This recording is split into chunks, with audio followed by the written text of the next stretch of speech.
Hi, my name is Dridi, and today I will be showing you how to operate Google's new Art Selfie feature. First, you have to go ahead and download the Google Arts and Culture app.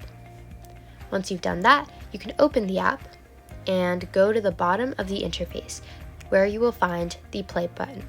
Click there.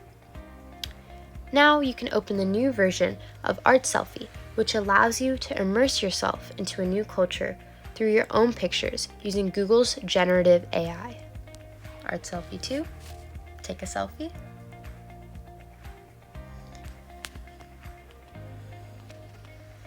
You can retake it or select from any of the given options.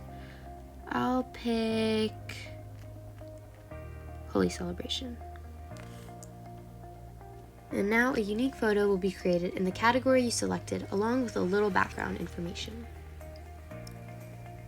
You can share this picture or save it to your camera roll. And that's all. Thanks for watching.